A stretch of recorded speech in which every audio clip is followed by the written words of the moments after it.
वहीं आपको बता दें, नांदेड़ में आज महाराष्ट्र नवनिर्माण सेना ने हुंकार भरी है। दरअसल जिला अध्यक्ष मोती सिंह जहागीरदार के नेतृत्व में मनसे कार्यकर्ता ने महावितरण जोन कार्यालय के सामने जोरदार विरोध प्रदर्शन किया। यह आंदोलन किनवट के संविदा और स्थानीय बिजली कर्मचारियों को न्याय दिलाने के लिए छेड़ा गया है। आपको बता दें, प्रदर्शनकारियों की मांग है कि भ्रष्टाचार में लिप्त अधिकारियों पर तत्काल कार्रवाई हो और कर्मचारियों का बकाया वेतन तुरंत जारी किया जाए। वहीं नांदेड़ महावितरण कार्यालय के बाहर आज भारी हंगामा देखने को मिला। आपको बता दें, मनसे के आरोप है कि किनवट में संविदा कर्मचारियों के साथ वित्तीय धोखाधड़ी हुई है।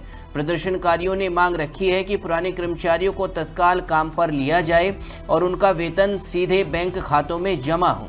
साथ ही पोर्टल पर फर्जी उपस्थिति दिखाकर लाखों का घोटाला करने वाले ठेकेदारों को ब्लैकलिस्ट करने और दोषी अधिकारियों को निलंबित करने की भी मांग की गई है। आपको बता दें, 3 महीने से अटके वेतन को लेकर कर्मचारियों में भारी रोष व्याप्त है।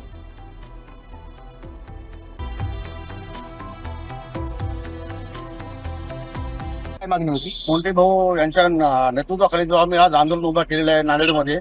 नांदेड जिल्ह्यामध्ये 250 कंत्राटी कामगार आहेत आणि त्या कंत्राटावर कामगारांना त्यांना 18,000 रुपये पगार द्यायचं ठरलेलं असताना सुद्धा ते 10,000 8,000 वर त्यांना म्हणजे अर्धी पगार देत आहेत.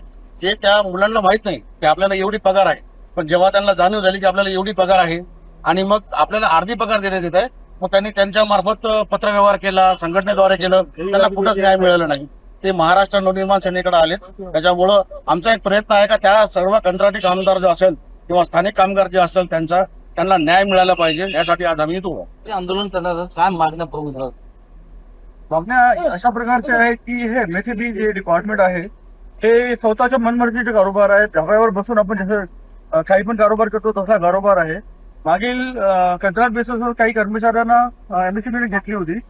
त्यांना काही कर्मचारी पैशाच्या लालचीमध्ये 50,000 लाख रुपये 1.5 लाखच्या तिकडेमध्ये ते रनिंग काम करणारे जे अनुभवी लोक होते त्यांना न सांगता त्यांना बाजूला करून नवीन कर्मचाऱ्यांची भरती केलेली आहे. त्यांच्या विरोधात काही कर्मचारी त्यांना पगार येतो 20,000 रुपये आणि त्यांचे जे कंत्राट बेसिसवर ज्यांनी भरती केली ते देता यांना 8,000 रुपये. म्हणजे त्या पूर्ण कंत्राटवाल्याला मोठे करणारे हे एमएससीबीचे अभियंता आहेत.